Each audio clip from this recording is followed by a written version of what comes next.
తల్లిదండ్రుల కోసం ప్రాణాలే అర్పించిన కుమారుడు ఎవరో తెలుసా? అతడే శ్రవణకుమారుడు. శ్రవణకుమారుడు ఒక నిరుపేద బ్రాహ్మణ యువకుడు. అతని తల్లిదండ్రులిద్దరూ అంధులు. వాళ్లే అతని దేవుళ్ళు. తల్లిదండ్రుల సేవే అతని జీవితం.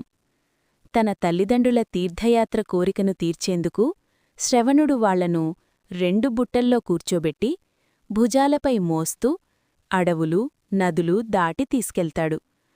అది సాధారణ భక్తి కాదు, అది త్యాగానికి పరాకాష్ఠ.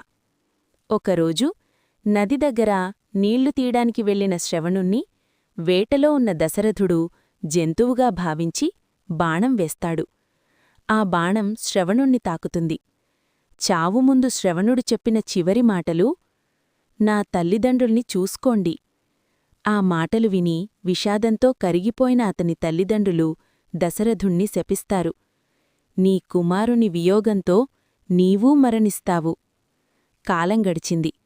ఆ శాపమే రాముడి వియోగంగా ఫలించింది.